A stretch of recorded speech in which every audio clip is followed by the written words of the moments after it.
Yeah, mic check, mic check, mic check. Man, we're officially back. We're officially live once again. Welcome to Kicking the Real podcast. I am your host, Andy Diosa. If you're a first time listener, thank you for being here. And as always, if you're a multiple time listener, thank you for being here as well. I'm excited because, like I tell you, the illustrious list of guests just keeps rolling. And today I got my boy in the building with me. You may have heard his voice on ESPN before some basketball games. You may have seen him standing next to a now Super Bowl MVP and some crawfish, which we'll talk about a little later. Or you might have seen his face on Around the Horn. My boy Martenzie Johnson. Thanks for coming through Kick with me, man. How you feeling? I'm good. How you doing, Eddie? I'm doing well, man. It's a pleasure to have you on the show. It's a great time because the Super Bowl just finished, so we have a lot to talk about. But in general, there's just a lot of stuff happening in the sports world that if you've been paying attention, and it's a great person to have on because Martenzi is all over it. It's not just one sport, not just one league. So we're gonna get into a lot of things as I kind of tease a little bit, but I do like to start the show with the same way all the time is a little bit of an origin story so the listeners and the supporters can kind of just know about the guest. So tell me a little bit about how sports writing became a thing for you in whatever time of life it did. No. It happened my senior year of high school where I kind of sat down and had to figure out what I wanted to major in for college, and I'd always been into kind of creative writing, but not in a way where like I was going to start writing, fiction books or anything like that. So I settled on journalism. I didn't know anything about it, but it gave you a way to kind of write. And once I got to school, kind of went through the program, I didn't know those first, 2 or 3 years what discipline I wanted. It wasn't sports writing at first. It was just kind of general writing. And then I got closer to my senior year, and that's when I kind of decided like I don't really like or follow politics all that closely. I didn't have any other kind of focus that really spoke to me, but sports is something I grew up playing football, track and field being kind of the main two. And so I was like, well, I like sports, so let's just get into the sports writing thing. So I'm going to this thing cold, Andy. I have no idea what I'm doing. But I was like, I know how to write, so what's the worst that could happen? First year out of school, I worked at this website that covered high school sports in Madison, Wisconsin. Was there for a year, and I was like, I'm not sure if this is the path I want to go on. So I went back to school. I went to grad school at Mizzou.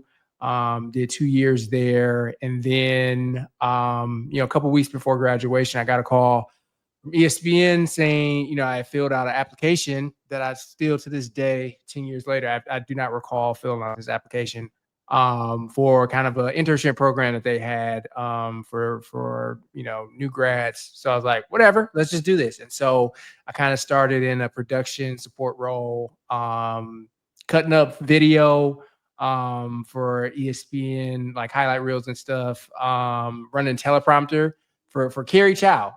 He's one name I Yes, do recall. very proud, my boy. Running teleprompter for him. I did a kind of rotation with ESPN and magazine, RIP to that. And I'm doing more like research for the writers and stuff like that. And then I moved to the fantasy group, and I was there for about a year as an editor. And then this is around the beginning of 2015 or end of 2015, beginning of 2016. And that's when the Undefeated got up and running. So then I transferred over there, and, name change aside, I've been there for the last 8 years. Amazing, man. The trajectory through ESPN, and we are kind of talking about it off camera a little bit.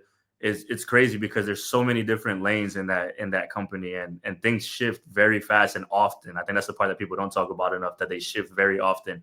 But to be able to be 10 years in over there, you got your Mickey Mouse plaque. So congratulations on that. Yeah, right there. Yeah. There it is. And then mentioning the change, the undefeated is now Andscape, which is what Martenzie writes. Does some great work over there. It's just being able to cover different stories the way that you guys want to do it, which is the whole point of the platform Yep. itself. How cool has that transition kind of been, just to go through those phases and then kind of get to this point now where you're talking about you get to pitch certain ideas that you want and you get to work on stories that you want, and that just makes the work so much more fruitful. Yeah, no, I got here. I got to ESPN when I had just turned 25. Yeah. And I had a writing background, but not extensive enough where like they're gonna trust me to do anything ESPN.com. So like I said, it was all support role type stuff coming in.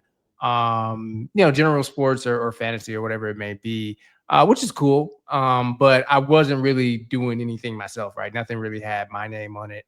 I did get to write my first story for ESPNW actually. I want to say in 2015. But that was the extent of writing for me. And then once the undefeated started up, this is in grad school, I did my master's thesis on kind of race and sports. And that kind of lined up perfectly with what Andscape or the undefeated at the time was doing. But again, once I got there, I wasn't a writer. I was still in research role. So again, support for other writers. But all along, I was playing a long game, Andy. Like I knew at some point, I kind of be the star of my own show. And so, I started doing pieces of writing, little, start with like 200-word blog here, 400-word blog there. And then it kind of just kept snowballing from there. And so I became an actual official writer 4 years after that in 5 years after that in 2021. And now, like I said, like you mentioned, like I kind of get to pitch whatever I want. It still lines up with like racing sports, obviously, and like, particularly in 2015, there's a lot of that. But it's just also just about telling stories about athletes in kind of a different way, right? So if you work on the ESPN.com side, it's not to say that you can't do these things, but like your stuff is going to be, let's say the Raiders won this game. Here's how they won it. And then during the week is, okay, the Raiders are playing this well. This is how you prep for the next opponent, yada, yada. But for us, we take a more kind of macro look at sports. So like it could be a specific player on the Raiders and like what his life story is, or something kind of unique about him. So for me, it's just been great that to kind of build from not being able to do anything at all to now where, I don't get to write whatever I want, but I get to pitch most of the ideas. And so it's kind of been freeing. And this is something that I've wanted, since I got to ESPN to finally have it, and kind of just take advantage of that. It's worked out really well. I can't complain. So it's been a long winding journey, but like it's been good nonetheless. I love that, man. That breakdown is awesome to hear. Just kind of the approach and the different way to approach these stories and athletes, because I've always said this about sports writing, like especially if you go to a game, for example, there's, let's say, just 20 journalists at the same game. Like you all could have the same story or you all could have different stories depending on how you're approaching it, what your assignment is. So to hear that approach as a writer is like, yeah, those stories are the ones that are a lot more fun to work on because you're discovering new things, you're approaching it in a different way. But as a reader as well, it's like those are the ones that are more fun to read at the same time. So So an example of that. So I was at the last year for the Ravens run through the playoffs since they had 2 home games. It's not that far from me. So they played the Texans in the first round, not this season, but the season before, in the divisional round. And I was on duty for the Texans. So whatever happened, win or lose, I was going to do a Texans story. And Texans ended up losing. But I knew coming into that game, CJ Stroud kind of talked about his faith a lot. And I was interested in like how his faith lines up with kind of failure, right? So like what do you lean on to get you through your failures? Some people all athletes have different ways of kind of getting over that stuff. And so my story was strictly about that, right? Like the Texans writer is just going to write about, CJ had an astounding rookie season. One day he'll get over the hump. Here's what's next for the Texans. But like you said, there are going to be 50 writers in there, and that's more or less the same story that they're going to all do. But for me, like I saw that as kind of a gateway because again, coming into the game, I kind of knew that much about him. So I just asked him about it, and he gave a thoughtful response. Like you go to media scrums and post press conferences, Andy, so you know this. But most of the time, they'll answer those questions, particularly if they lose, in just 15 seconds or less. Just get through whatever answer they need. But like he gave a thoughtful, 30, 45-second answer. And then the coach D'Amico Ryan's the same way, right? Because those two kind of are very religious men. And so like they talked about that before too. And so asking about him gives really a long, thoughtful response. And so like that's just a different way of attacking, a post-game press conference, particularly for a playoff game, right, where there's way more people there than there normally would, and you're just trying to get a unique story that's different from the, however ever many hundreds of media members that are there. So that's the kind of approach that I try to take. Is like, I can't do it every time. I'm not that special, but I try to find something unique about the individual player that I'm talking about, and then kind of ask some questions about that. I love that, man. It's super refreshing. Martenzie went from watching Patriots playoff games with Andy in Bristol, Connecticut, to being in the press box over there in Baltimore and writing these stories. So. What's crazy is the last game, I'm pretty sure we and you watched together, was the one where the Patriots beat the Ravens and Edelman had the flea flicker or whatever. And then just for years later to become from the Ravens. So it's crazy. What can happen in a certain amount of time to go from one thing to the other. Man, it's a testament. It's a testament to hard work, to good work. I mean, people always talk about dedication, but you have to obviously put out good work to get to those levels.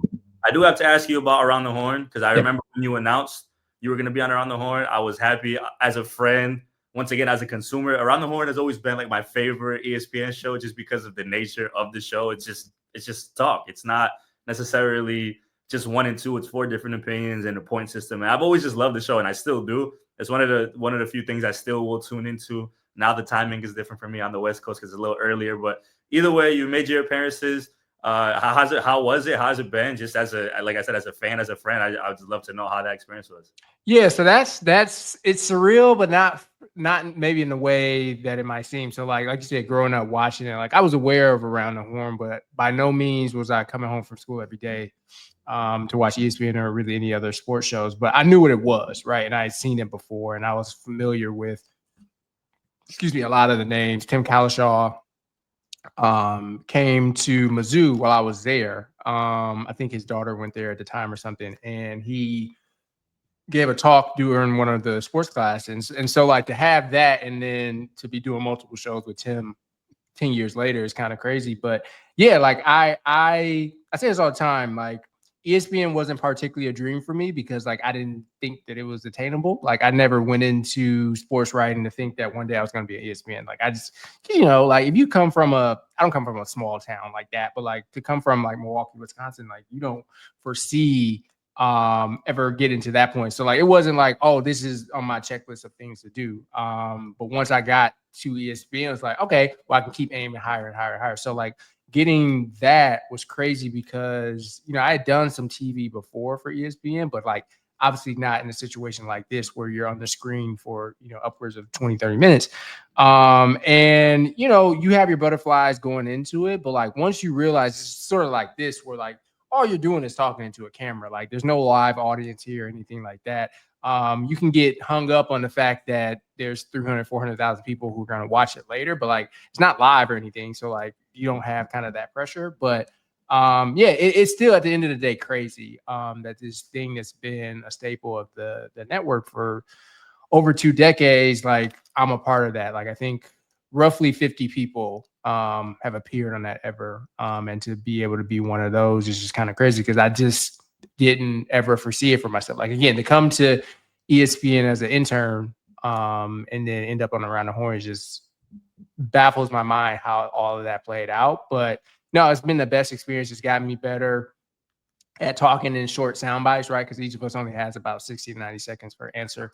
But it's just got you better, like being on your toes, being on your feet, and just being able to be a better kind of entertaining presence on television. So no, I've loved it these past 2 years of doing it.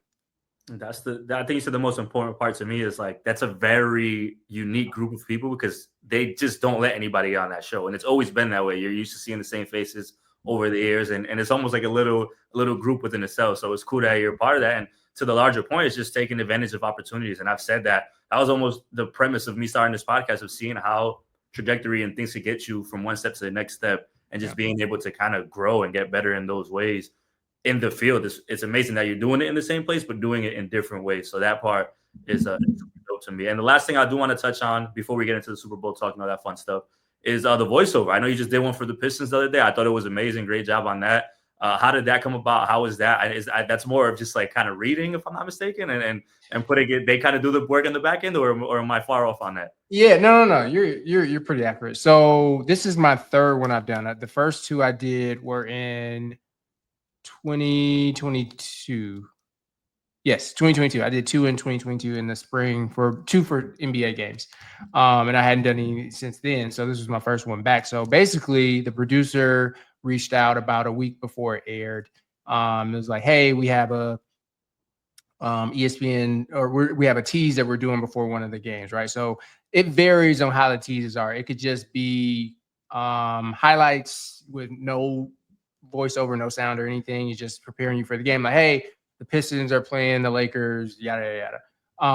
Or it can be, like I said, it can have a voiceover to it, but it's like the movie voiceover guy, right? So like someone wrote that script, but like they just have a kind of thematic feel to it. And then also they have what I did, which is someone coming in and actually recording it. So he reached out about a week before and said, we got the Pistons and the 76ers. And but they wanted to emphasize the Pistons because one, this was their first game on ESPN, I think in almost 4 years, right? Because Pistons are terrible.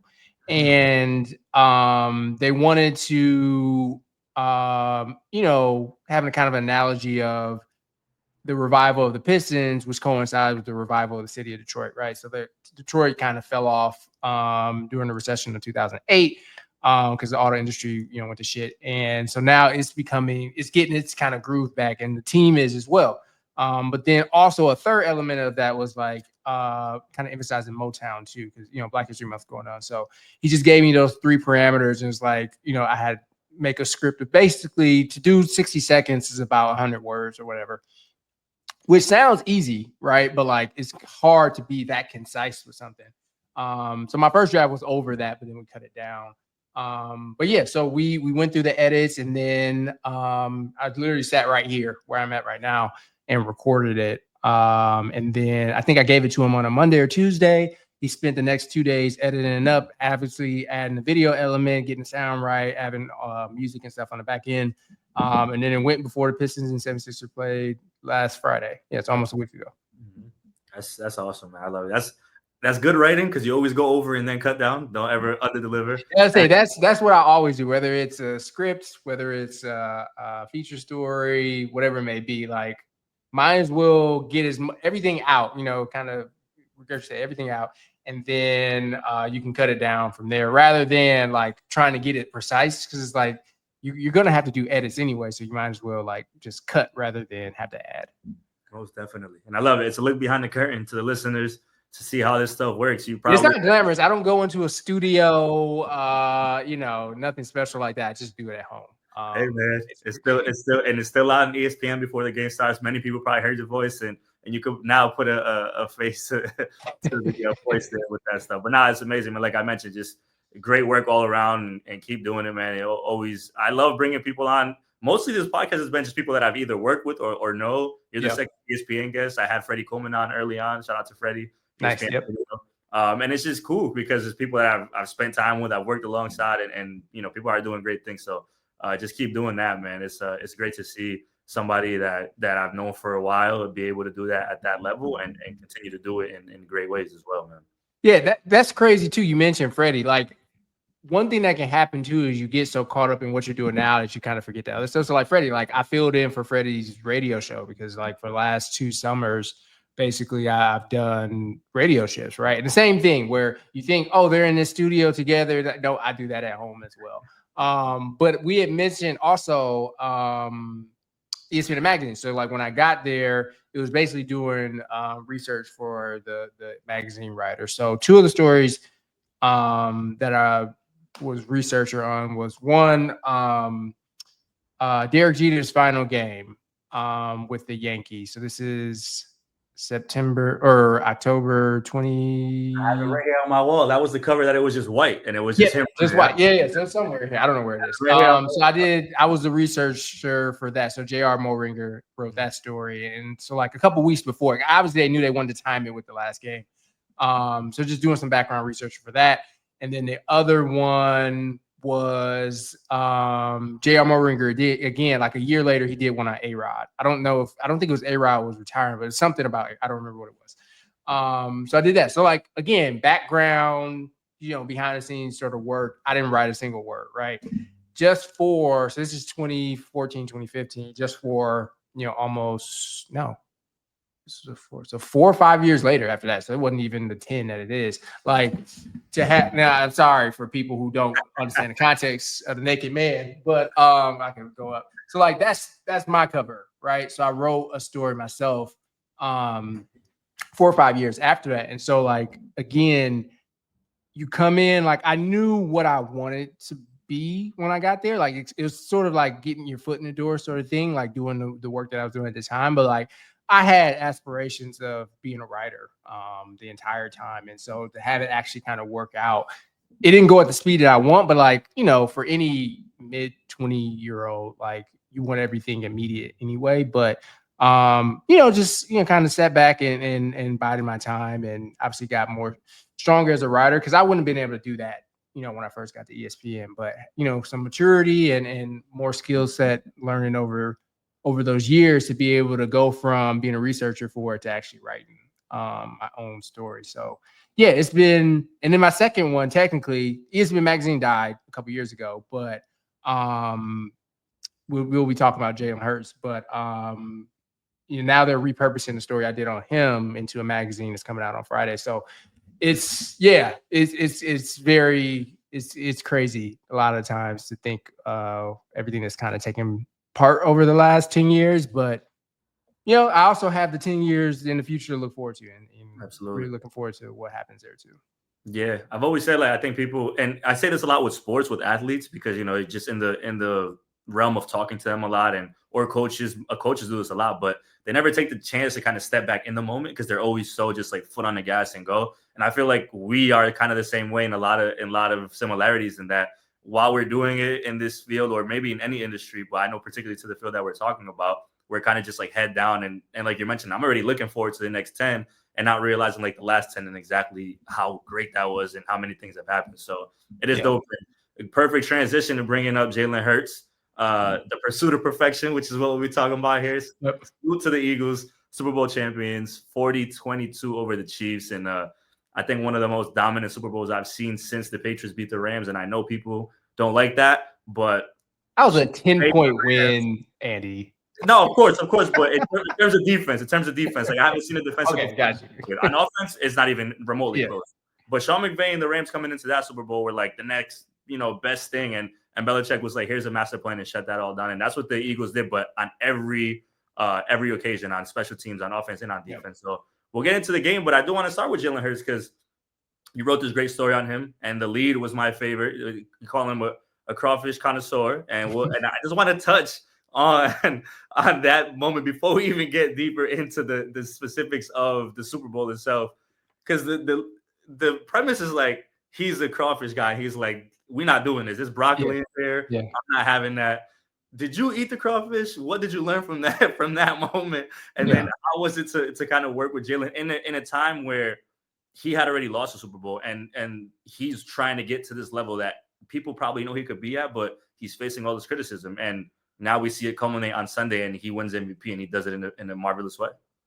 Yeah, as far as the crawfish, so again, the research going into it, he had said at that Super Bowl, the first one against the Chiefs, a reporter asked him at media night, like, if you could be anything else other than this, what would you be? And, NFL players get all sorts of answers. And he was like, I'd be like a crawfish boat captain or some shit like that, which is just very, not odd, but peculiar for like an NFL player to say. But there had been mentions of crawfish before, and he's from Houston, which is like Louisiana West, essentially. And so he grew up eating it, right? Now, I am from the north. I'm from Wisconsin. We don't eat crawfish. We don't have access to the ocean. So I never had it before. And so aside from the story itself, what we wanted to do was do a video element. And we thought, why not have him walk us through, how to make crawfish, family secrets, that sort of stuff. going in, I knew he wasn't going to eat it. So like his comms person said, like he only eats the ones that he makes or his parent or his dad. And so I knew he wasn't going to eat it, but I was like, in my mind, that makes it a better video. Like if he was supportive of everything and wanted to, actually do it, I don't think the video would have been all that great. But I knew going in he wasn't going to do it. Not to mention whoever they got them to cater it. It's Philadelphia, right? Like Philadelphia ain't known for crawfish. So getting it from a local restaurant, I don't know. And like you said, there was broccoli in it, which I don't know. Like I don't eat it. So, but I've had, seafood boils before, and like you don't put broccoli in that. So I guess I could have seen that. But no, the video was amazing. So I did eat the crawfish. I tried it. It was fine, but it's like it's enough work doing crab legs and to get kind of a tiny payoff for that. But like this is, it's not even a fourth the size of a crab leg. It's like an eighth of the size of a crab. So it's not worth it for me. It wasn't that well seasoned because again, you're getting it from some random restaurant in Philadelphia. But going into it, I didn't know how the video was going to tie into the story, but it kind of was a perfect metaphor for him in that he expects a certain standard from the crawfish that he eats, right? So it's like it's his dad's, whatever. Like, and he doesn't accept substandard. He's not going to eat it. He's not going to do it. And it kind of applies to him as an athlete as well. Like, if you notice, like, other than I will say after they won, and there's a commercial of like, I'm going to Disney World. That's like legit the first time I've seen that man smile. And so like he doesn't, not a lot brings him joy, at least visibly. But crawfish does. But anyway, he's a very serious person, and like he can have the best game of his life, but like if he sees one mistake, like he's hung up on that and wants to fix that going forward. And so while people pointed out in that first Super Bowl, like how he played way better than Patrick did. He did have a fumble in that game, if I recall. And he's hung up on that, and they lost, right? So like he doesn't take any joy in like almost doing something, right? So I ended up applying that. I just made that my lead of the story, but he's singularly focused on wanting to be a better player at all times, and he doesn't really accept anything below that standard that he sets for himself. And so I got the sense of that in the hour or so that I spoke with him for the story, and obviously through the video. I gotta say, I don't know if I knew it was going to pay off so quickly and that they would win this year, especially with the way that they started.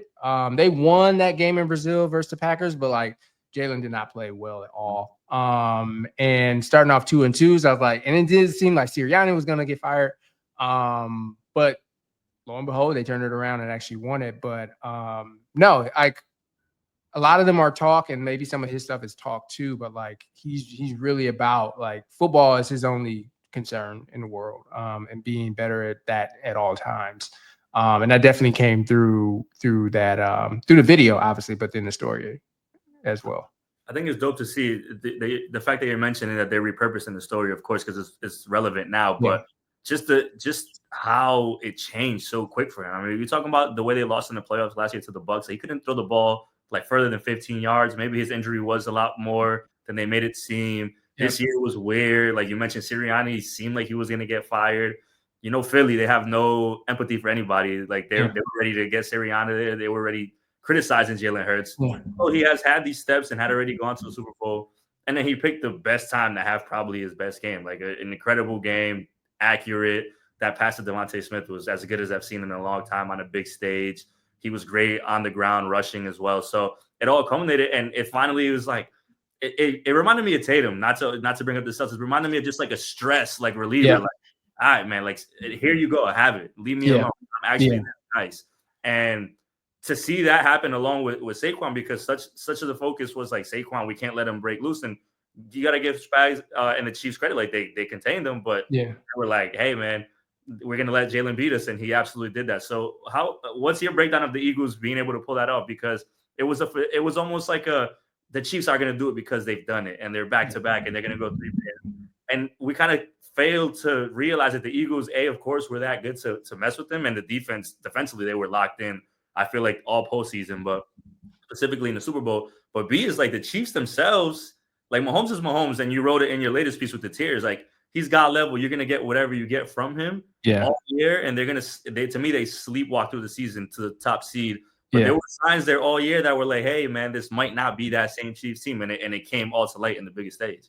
Yeah, so this and last year you saw that for the Chiefs in particular, the defense was carrying those teams, right? Like this basically once Tyreek left, like the offense just dropped off. And it's nothing to do with Patrick. It's just like what the calculus that the Chiefs I feel like did was we got Patrick Mahomes, he can figure it out.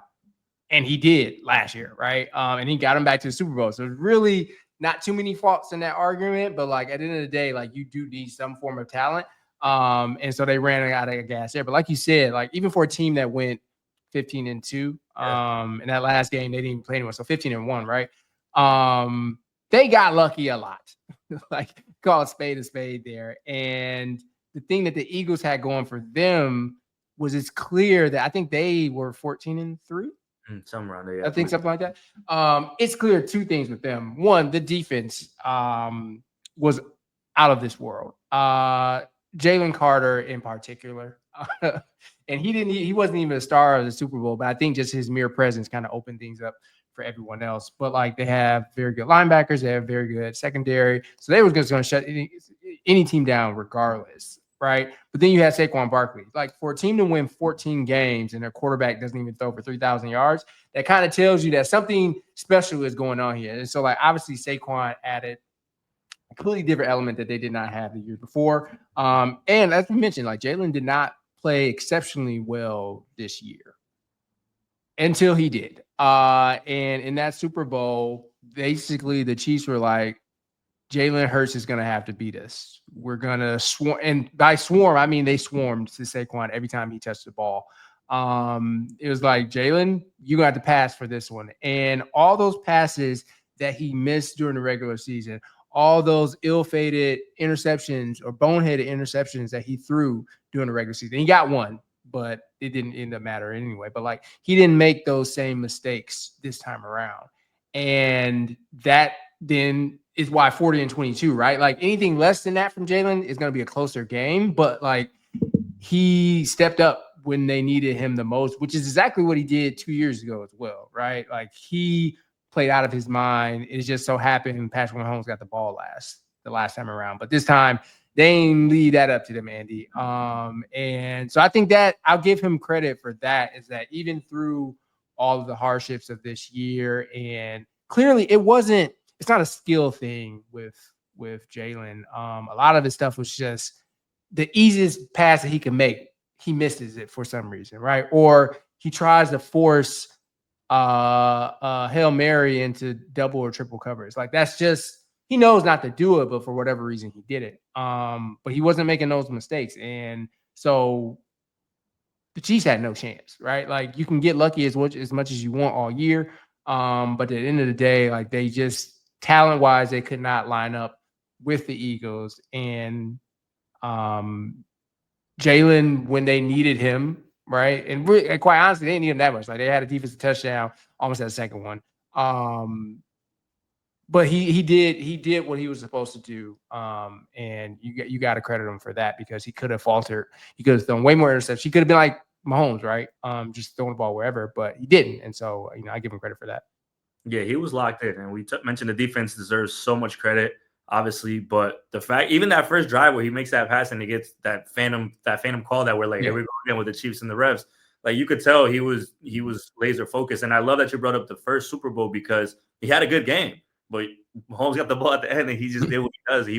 And it's so much like the narrative around sports and athletes is so crazy now, and this is what transitioned to Mahomes because it's like what? All right, they lost, right? They lost the first one. The Eagles lost the first one. So now it's like Jalen Hurts is not a good quarterback, this and that, although the Eagles still keep having good seasons and they're not able to put it together until this year. Now we're talking about Mahomes, and it's like, well, we were just talking about him and Tom Brady in the same breath a little while ago. Now it's like, hold on, man. Like now let's not have these conversations. So what is that?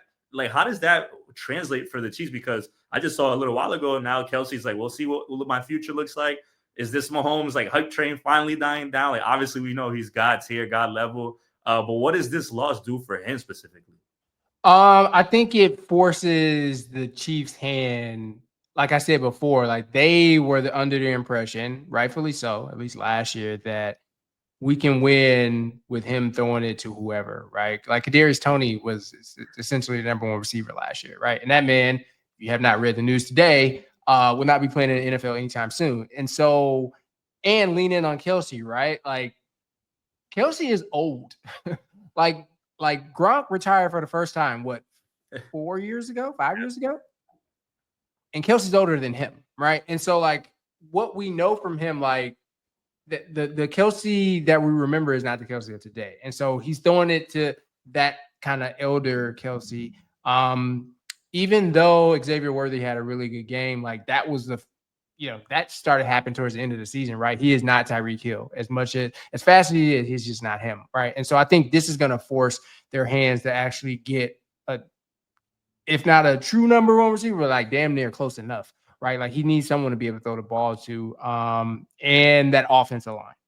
A lot of it's the Eagles, right? Like they would have done that to anybody, but they did it to the Lions, right? But you got to short it. He can't. This is the second Super Bowl that they've lost where Mahomes is running around the field the entire time because he doesn't have any time to do anything. Yeah, he made some mistakes in that game. Don't get me wrong, but like after you get hit by a Mack truck 5 times, like you're gonna get a little skittish too, right? And so I don't really blame him for that. So I think they've invested so much in the defense, and like that has helped them the last 2 years. But he has to have a dependable number one receiver to throw the ball to. And the days of just hoping and wishing that he'll pull it out of his ass, like that game shows you, despite winning the 15 games, that that's not a foolproof plan. So I think I don't think you can draft anybody because obviously they're going to be picking so late. So like we're in the kind of an era of somewhat of player movement in the NFL. Like they lost Tyreek 2 years ago, so like you can find another receiver. It's just you have to be willing to pay for it. Yeah, it is kind of wild to see Mahomes at this level of his career after winning these Super Bowls throw into like Juju Smith-Schuster and like DeAndre Hopkins at this point in his career too. Like respect to them, but come on, man. Nuck was another one where when they signed, I'm pretty sure I put it on Instagram. I was like, I mean, it's nice, but like this ain't 2016, right? This ain't even 2019, right? Like there's a reason.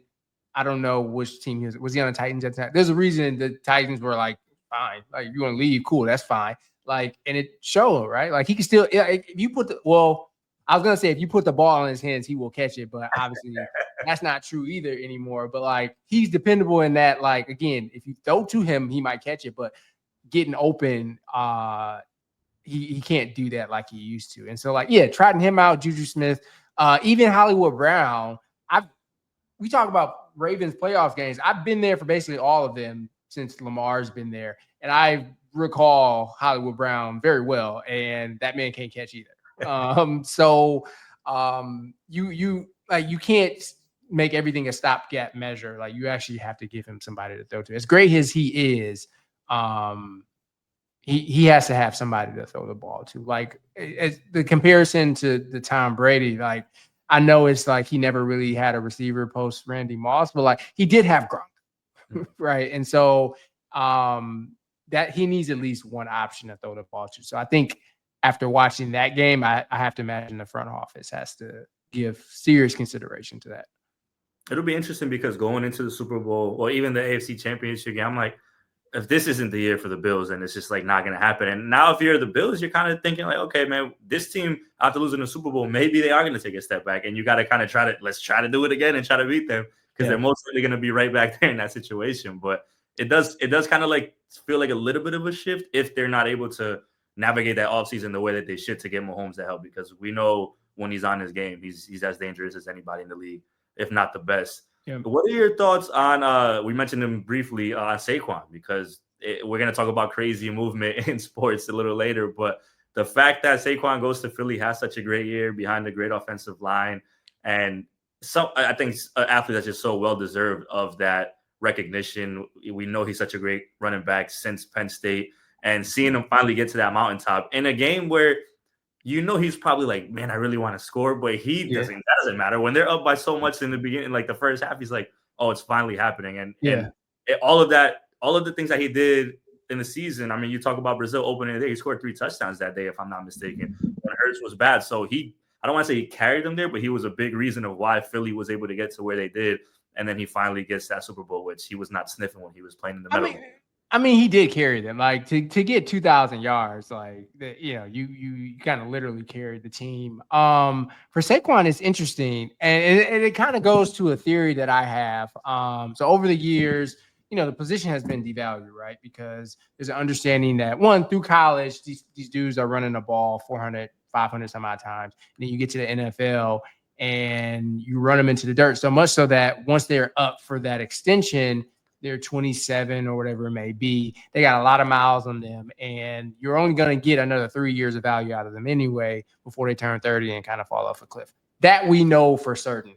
So my theory has always been like, well, then the bad teams just shouldn't be able to draft running backs, right? Because like they're going to go to a Browns or a Titans or wherever and get run into the ground with no quarterback, and the team's going to lean on them. And the second that they want to get paid, or when like the team is actually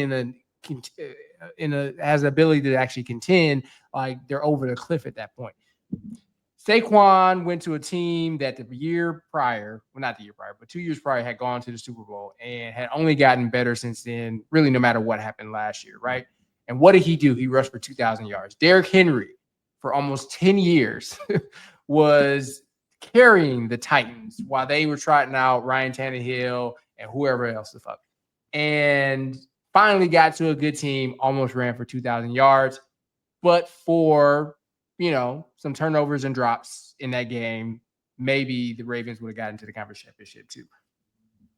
The best way to get the best effort and production out of a running back is to pair them with a team that already has a good quarterback. Now, I know you can't have all the, talent on one team, but then we wasting running backs by putting them on bum teams. And Saquon and Derrick Henry and Josh Jacobs and not really Joe Mixon because that was kind of a lateral move. But like if you put a good running back on an already good team, they're going to play really well. And we saw that with Saquon. Now, I will say hindsight is 2020 with him because like there were, I believe, legitimate reasons for maybe the Giants not wanting him. Now, not wanting him, but preferring Daniel Jones, that's stupid. But like Saquon did blow his knee out, right? And he hadn't played a full season in a long time. So like I understand the trepidation from the Giants. However, you know who Saquon Barkley is when he can be healthy. And like he just showed that there. So I don't know if there's any like strategy going forward for other teams other than like if you feel like you're in the position to actually legitimately compete in the playoffs, you should probably go get your running back from one of these bum teams because they're only going to waste their time. And like by the time, sometimes when you get someone, they're over the hill and they're not going to help you. And yeah, like if more teams took that strategy that the Eagles took, we'd get more. Like this was like the most rushing yards by running backs since like 2001, something like that. Almost 2 running backs having 2,000 yards. Like, and they were successful. All these teams like that had running games were successful, and so it was the obviously the Eagles got a deal here, but going forward, I just there's no reason for bad teams to get running backs. Like it benefits no one at that point. You're just kind of wasting money and everyone's time. And Saquon was a perfect example of that.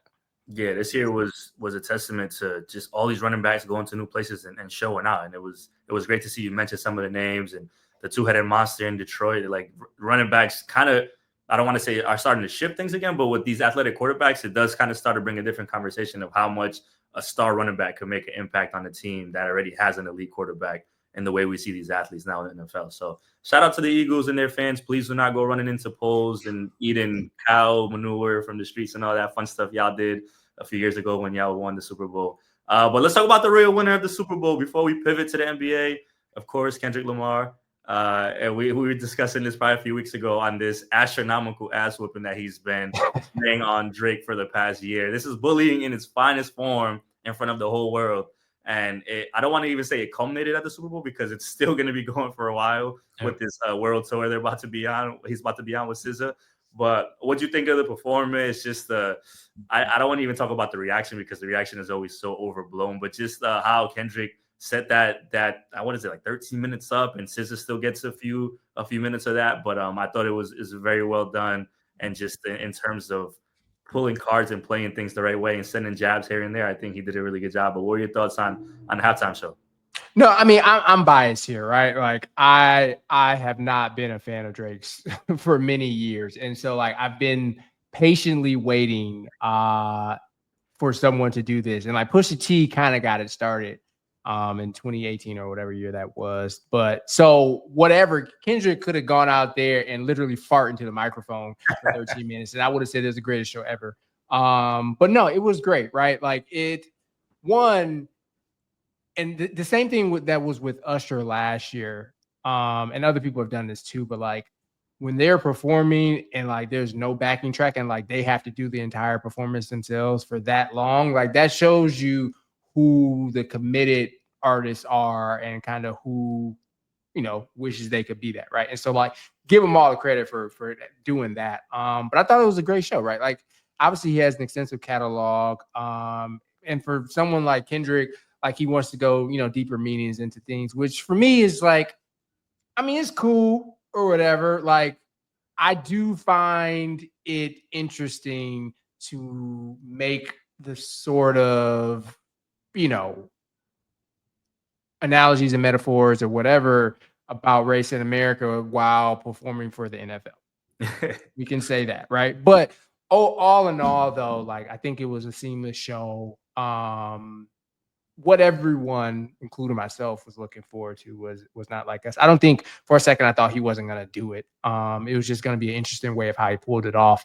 And even still, he did not say pedophile. So the lawyers got to him in some form or of another. But no, overall, I really enjoyed it. SZA, Samuel Jackson, everything. The choreography for the dancers, like hip hop isn't well known for, I won't say hip hop, like rap music isn't particularly well known for choreographed dancing, at least from men, right? So like to have that element of it too, like I just thought it was a well crafted show. The video game element of everything like that. So again, I'm biased. For everyone else who like, you mentioned like the bad reviews. I don't read bad reviews. I don't care. Like I don't care what anyone else's opinion on this is. I was entertained. I was standing up for an entire 13 minutes. And I got to do what, so like it was no notes. Dude, Uncle, I will, funny enough, the show in Philly, I will be there for that. I had to be in person to experience that like us. Yeah, man. I think it's so funny because it's like you said, I don't care about people's opinions about this because Serena's the perfect example. Like everybody, oh, Serena, Drake, and this. I was like, maybe Serena being there was not about Drake. Maybe it was Serena being from where she is, from the ties, from the moment in the tournament when she used to do that and get criticized over it. Like there's so many parallels to this, but because of this overlying like beef and all that, like sure, there's the reason. I don't want to say the only reason Kendrick is there, but the reason that he got that Super Bowl stage is because he was dragging Drake through the mud all last year. But let's not forget that Kendrick has been doing this for a long time. A great artist, has won these awards, has a crazy discography. Like, let me add that. So, like, I will say, I am aware of, and again, do these people's opinions matter? Not likely, but at least I've seen it, and it's trying to pull the same thing that was pulled on Pusha T, where like Pusha T needs this because he's not on the same level as Drake as financial success or whatever. Again, I'm listening to accolades. I don't care about them particularly myself, but like you can't say a person like this needs Drake, right? Like the Pulitzer, right? Which is just an insane thing for a rapper to get. He has that. He executive produced the soundtrack for Black Panther. Great soundtrack. Well before this Drake stuff. All these songs where he has just one lyric that has stood the test of time since 2009, 2010, whatever it may be. You don't need Drake. You know what I'm saying? Like he was well established as a rapper well before any of this beef stuff. Now, has this taken him to a new kind of atmosphere? Absolutely, right? Like you don't, for a song to be number one for 30 plus weeks or whatever it is, like we're into new territory there. But like I can't get behind the idea that Kendrick Lamar was this underground unknown rapper who needed a beef with Drake to get attention. If anything, because he was already so established before and laid that ass whooping down on him, like that just made it, a bigger thing. But yeah, this is it's I don't feel bad for Drake by any stretch of imagination. And quite honestly, like I would sue as well if you out here telling people I like minors, right? Like there's no two ways about it. Drake's problem though is like he presents himself as not being the type of person who sues, right? And like all his stuff is like how hard I am and how I'm gang ties and all this other stuff. And it's like you can't go crying to the lawyers after that. That's just not what you do. But like I do understand how he can feel like his label allowed this to happen. Who knows how much money this is messing up? People who he thought wrongfully though were his friends were not. But also people won't turn on you like this if they don't have a reason to. And I don't think it's just because they want to side with Kendrick Lamar. It's like, bro, I think your name was in the dirt well before any of this happened. It's just like Big Boogeyman came out and kind of made it worse for you. But yeah, overall, great show. Again, who else's opinion doesn't matter. Like that performance was for me, right? And I loved it. And again, I'm willing to pay money to go see it again. Absolutely. And the one thing I do love is that he leaned into so many of the GNX songs, because Super Bowl stage is like a moment where you got to do like the classics and so that everybody knows that he's like, I'm gonna do what I just dropped a little while ago, and y'all gonna have to like it. If not, it don't matter. I'm gonna give you a few Euphoria bars off this. I'll give you Not Like Us, which is the moment everybody's waiting for. Man at the Garden, TV off, and then like I'm out of here. And he's played it so well. I'm with you. I'll be at the show here at SoFi in LA, and the way he's moving is. Like we know, listening to Kendrick for a long time he's a great artist, but now he has that battery in his back because of this beef, and he could go MIA for like another 7 years or whatever he wants to do, but he's always moved away in his career and just kind of been waiting for this moment, like you mentioned, and it finally came and he delivered. I listen to Euphoria like every day, like I'm listening to the Pledge of Allegiance, man. Like there is not a time, and I don't, I have an attention span of like a parrot, right? Like I don't normally listen to songs that are 6 minutes long, but like I listen to that from beginning to the end every time that I play it. Like it's that good of a song. So yeah, all these songs have staying power. GNX, very good album. Don't care anyone else's opinion. I've listened to that thing more than any other Kendrick album. So yeah, no, like the man is he's made it to heights that I don't think he ever really foresaw for himself. And it just so happened because Drake was talking crazy. It happens. He finally said his name and he appeared. I'm glad you said that, because Euphoria to me is still the best thing to come out of that whole situation. And I love that song. I'm the same way. I'll run it back when I'm in the gym, and I listen to it like I hate somebody in my life. So it's one of them ones. Makes you a better hater, Andy. That's always tried to be here. And let's close it off. Speaking of hate, because I want to hate on the Lakers right now, because I don't know how the hell the Mavs sent Luka Doncic to LA. And I live in LA. I've been living here for over 6 years now. So I have a lot of friends that are Lakers fans, and it's great to have conversations. But they, of course, think I'm biased, which I probably am at some point, because I'm a Celtics fan. But it just doesn't make any sense how this happened. And I love your take on it. You put out a video on Instagram not too long ago speaking, and this was, of course, before Anthony Davis gets hurt, which is a whole unfortunate side of that situation. But the overreaction was crazy to me, how people were just diminishing AD like he's not a god tier level defender and hadn't been playing probably the best basketball ever with the Lakers in the past few months, coming off of a 40-20 right before he was traded, basically. And then the other side to it is like, y'all really gave Luka to the Lakers out of all teams. Like you needed like a LeBron succession plan, and that's what it was. So what do you make of that whole situation? I know it's very convoluted and how many things happen. And hoping that AD is okay, because I firmly believe if AD is on the court, that Mavs team could make a run to the finals again, the way they're constructed right now. And they would have a better chance at doing that than the current Lakers squad. Yeah. So yeah. No matter what you think of Luka Doncic, like the idea of trading someone who's 25 away when they haven't done anything publicly to make you believe that they're worth trading, and trading that person for someone in their 30s, like on the surface, no matter what, that's probably not ideal. That being said, If you needed to get rid of Luka for whatever reason, and right, obviously it's not a positive thing that they traded him because not only did they trade him, but they smeared him as he walked out the door, calling him a fat ass, essentially the entire time. But if you're going to do that, and I know that other teams have apparently complained about, Nico Harrison not reaching out to them, but like Anthony Davis is about as good as a return as you like outside of draft picks or whatever. But like as far as a 1-to-1 trade, like for a team that's willing to give up a player, I think Anthony Davis was the best they were going to do because Oklahoma City wouldn't give up Shea, right? Like, who else? Like the Memphis wouldn't give up John Morant. You know what I'm saying? So any of the younger stars who are guards or forwards, like you ain't giving them up for Luka, right? So like realistically, I feel like Anthony Davis was the best 1-to-1 trade that they were going to get. Would I have done it? Probably not. But it was done. It happened. Whatever.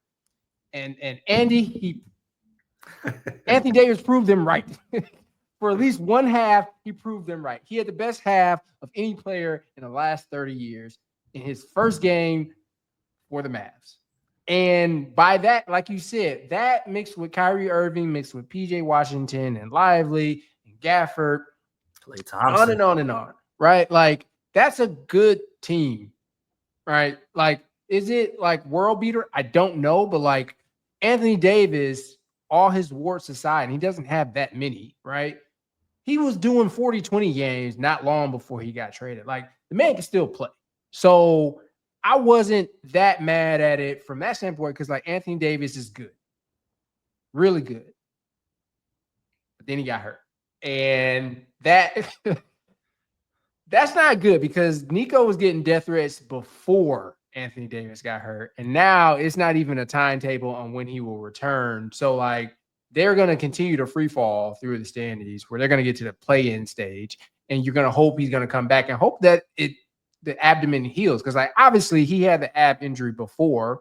And for all intents and purposes, it appears that he rushed back sooner than he was supposed to. And so he re-enters it. So that is bad for the Mavericks on that side, but I can understand why you'd want to get Anthony Davis in return because I don't think realistically any other team was going to give you something that equates to him. On the Lakers side, that was kind of brilliant for them because I think they looked around and saw that 2020 championship was about the best it was going to get. Like AD and LeBron were only going to continue to get older. No matter what the reasoning behind it, they out here drafting LeBron's son. Like they ain't taking shit seriously, right? So like the writer was kind of on the wall. It was like this thing is gonna be over, and to be able to flip Anthony Davis now would have been like ideally like you flip LeBron for Luka, so like that's a kind of perfect pairing. But like Luka can more or less play with anybody, and now you're set up again with him being 25. You're down the road going to be good. So like it was excellent from them. Are they going to do anything now? No. Like I don't care what happened in that first game. It was the Jazz. And them dudes can't play defense. And so it's going to be some cool nights and cool moments and the first lob between those two, whatever. But they ain't winning shit this year. But as far as continuing the success of the Lakers brand, like Luka gives them. So I give them credit for that. But like I kind of do feel bad for Nico because I don't think this is his call. As much as he's saying it is, like the owners at the end of the day have all the power here. And like if they okay with Luka being gone, that means that was their decision for whatever reason, right? And he got, I feel like, as far as just a player in return, like the best he was gonna get. The only problem is, Anthony Davis is injury prone. And one of your reasons for getting rid of Luka is that he don't be playing in games and always hurt and fat and out of shape. And then this happened. So not good for the Mavericks, but like you said, they're a good team when they're healthy, but it's kind of a big if for them at this point. And pour one out for the Mavs fans, man. Like I mentioned, I really do hope AD could get back this season because he was playing as a Laker hater by religion, but I'm forced to watch a lot of Lakers games, of course, out here. He was playing good basketball, and I'll call it spade a spade. Like I love to clown on the Lakers when they're not playing good basketball, which had been a lot of bad basketball. But recently, he was playing good basketball. The team was playing good basketball, and it's just unfortunate that the trade happens and then he gets hurt that quickly after having, like you mentioned, a great half of that basketball game, which is just Yeah, crazy this to sucks happen. because like the Mavericks here forced me to defend AD, who for the last couple of years, because there's comparisons amongst people who play the same position. So Giannis, right, Yeah. lines up right there with him, and that's offensive to my core. And so like I might have myself called AD a bum at some point. I didn't really mean it, but like for argument's sake, I needed to say that, and then I had to defend him, and I put myself out there. Right after that game, bro, right before that game, actually. And then I was like, look at what this man is doing at halftime. Like, I told you people. And then he got hurt. And then I got to record another video because I'm looking fucking stupid. But whatever. He's still a really good player. This is an insane trade that happened, but one day we'll figure out what the true story is. But like, I would love to understand how they dislike Luka so much to kind of blow up a good thing that they had going. Yeah. But we don't know now. So Yeah. I'm gonna say over under 40 points in Luka's return to Dallas. Is he blowing that out the water? Because I feel like he's just going, like, if he's playing that game, he's gonna do everything in his power to play. I always think like the narrative games are a bit overblown. And then I saw Saquon play the Giants. So I'm gonna say over 40 for Okay. Luka. I mean, they're gonna feed him the ball, right? It's gonna be nasty. Pass the ball to no status. Yeah, right. Like if Austin Reeves can score 42 points, I think Luka against his former team can score 40. So I'll say over. He's gonna be gunning for it. And then the Mavericks likely won't even have AD for that game. So yeah, that's gonna be quite a scene down in Dallas. I hope that the Lakers make the playoffs and run into the Nuggets again, and then that'll be the end of that for the I don't know how many straight years. So salute to the Lakers fans for being the first or second round exit this year instead of a playing team. Thanks for playing. Jackson Hayes guarding Nikola Jokic. Yeah. Even and I'm gonna bring this team up. Even like I know that we're getting cooked before we started recording, but even like if the Spurs make it into the playoffs somehow, now that they got the Aaron Fox, Wemby is like I was at the game, the first game back for the Lakers here after the wildfires in LA, and it was Spurs against Lakers, obviously. And I'm like, yo, Wemby is like called AD too little, and I'm like, I've stood next to AD like in the ESPN cafeteria in Bristol, and I'm like, this dude is an alien. So the fact that Wemby was doing that to AD, I'm like, man, if just in anybody has to run into the Spurs is going to be a problem. But if the Lakers have to run into the Spurs, it's like I wouldn't say it's going to be super competitive because of everybody else on the floor. Yeah, they're getting chewed up. We mentioned no defense and really no height to play with the bigs that are going to be there at that level when you're talking about a playoff series, right? Yeah. So I think the Spurs, if they make it, it's going to be a lot of win. I don't think he hasn't shown me anything to make me think that he will falter in the playoffs. So they're good there. De'Aaron Fox has been there before, so he'll be straight. Chris Paul obviously has been there, but the other dudes have not. And I could see Castle freezing up. I can see Vassell freezing up. Sohan can't really score that much anyway. So like I think you will get masterful performances from Wemby, including like probably a 40-point game or something like that. But I don't think the rest of the team is ready. Not to mention, it's not clear if their head coach will be back. If they ran into the Lakers, I think the Lakers will be a team that will get them. But for the future for that team, again, once they get through the learning curve this year, because I think Castle is really good. Yeah, he is. Sohan is kind of clay that they're going to mold into something. Vassell, I think, is going to eventually be the odd man out, but they have a lot of good parts. It's just in the playoffs, your best player being like 20 years old, I think is going to end up being an issue. But it's going to be fun to watch, and I hope they do make it into the playoffs because I think we knew last year the team wasn't going to make it. Was like, I can't do too many more of these non-Wemby playoffs because for a 20-year-old, like he steps up every single time. Like him playing against Giannis is always amazing as a back and forth, despite one of them being like 7 inches taller than the other. So yeah, I think the Spurs are on a good path, but youth is going to be the thing that kind of undoes. The thing that undoes. Is it undoes? Undo? Undo them? Yeah, undo them. But it'll be fun to watch regardless. Going from youth to a bit of the elder statesman. What do you think about Jimmy Butler going to the Golden State Warriors, man? Because that is, I think that was probably the one that I was more interested in besides the Luka and AD stuff. Yeah. That one's interesting because like every time you think the Warriors are dead, they find a way. And again, to be able to flip Andrew Wiggins for Jimmy Butler, like that's not on the same level as Luka and AD, obviously, but like it's one of those where like it's a bit uneven in parts. And Jimmy is play. I mean, obviously they're 2-0. I don't know how they're gonna do tonight, but um Jimmy, what happens with him right now isn't really all that important, right? Like regular season really isn't his thing, but him going into supernova mode mixed with Steph Curry, that will be interesting. Like I don't before the trade, I would have put them at barely play in.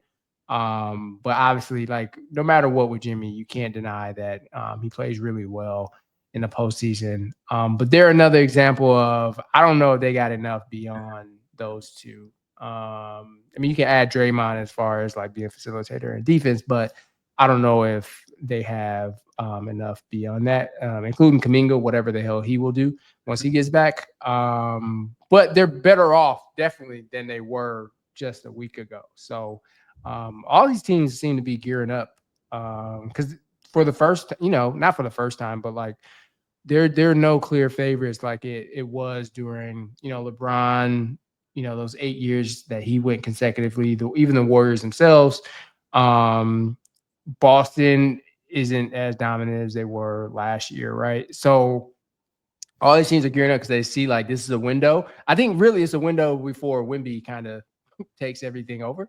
So like you might as well go for it now. So they're making things interesting, but I don't right now. I don't see Warriors as a threat to anything, but they're definitely better than they were a week ago. Most definitely. I ended up asking you about the Bucks. You mentioned them. How you feeling about that? Are you? I see the eye roll, so I'm sure you're not feeling too great. But what you read on the Bucks right now? I mean, they traded Chris Middleton. Like, so, and the most surreal part of that is I'm here in Washington, right? So I went to their game. Was it yesterday or Monday, whatever day it was when they played the Spurs, and went to the locker room, and there is a locker stall that says Middleton 32.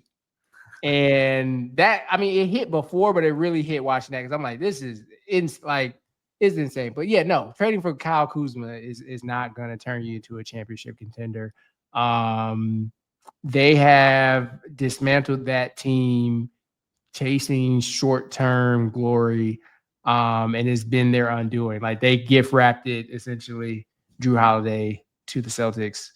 And then he just turns around and wins another championship. And while Dame is good, like, there is a reason why Dame never won. I mean, he got to the Western Conference Finals, but he never came close to winning a championship in Portland. It's not because of his offense. Like, obviously, like he's really good. That man does not play defense at all. And you mix that with other shooting guards who can't really defend all that well either as well. It's like what made them special as a team no longer applies. I'm not saying it's over, but they're at that stage of like tinkering on blow it up, and it's already started by trading away Chris. So all the joy, Andy, that I used to have in watching the Bucks, like there's one season, I think it was before the championship season. No, I think it was a year of the bubble. So up until the break, in March of that year, I watched every single game, and it was a joy to watch it. Like at a certain point, like one of those seasons, the Bucks didn't lose back-to-back games, I think, until April, right? So it was great years of great offense and great defense, and now it's just slop. And Chris will not be the last person leaving this team. I think it's going to be Giannis and a whole new cast of people. I'm talking about windows, right? Like the Bucks had theirs, and really from 2019 to 2023, and got to the conference finals twice. So at least they had that, but it's been a lot of letdowns with injuries and stuff, and so yeah, as much as it pains me, like it's over for them. The Giannis Dame collaboration that did not go as they intended, unfortunately. So it sucks, and I hate it because the damn Celtics are on the ascent as the Bucks go down. So Yeah, yeah. that Drew Holiday trade, man, one of those ones, one of those ones. But hey, at least Giannis kept his promise and did deliver that championship. Where you always have that. And because I said so many great things about the Eagles and so many nice things about Philly, I have to end this with the 76ers are trash because out of trade we can't just bring up Philly the whole episode. So Oh yeah. Oh. So if there's one thing I love more than hating like the Celtics and the Heat, it is hating the 76ers. And this is what they get, to be honest with you. Like for all of this, you could have just paid James Harden. right. For one, right? Now, when you get to the playoffs, it would have been a whole new thing. But the process had been over, was never really a thing. And I contend with everyone who I talk to about it. And this just be my parting shot about the 76ers. The process only actually came to fruition with Joel Embiid because he broke his foot coming out of college, because otherwise he would have been a number one pick that year. But then he fell to number 3 to the 76ers. So all this has been luck. The process was a fraud. And they're reaping everything that they sowed for being completely trash for all those years. So suck it, Sixers. We love that. There's no better way to close the episode than that. Congrats to the Eagles. Screw the 76ers. Martenzie, my brother, thanks for coming through, man. A great episode. Like I mentioned at the top of the episode, please tap in with my boy. His great work at Andscape. Follow along. I'll make sure all of the socials and stuff is tagged in the YouTube description. But Tenzie, thanks again, man. I appreciate you, brother. Appreciate it, man. Good seeing you again, Andy. Yes, sir. I'll catch y'all the next time, man. Peace out.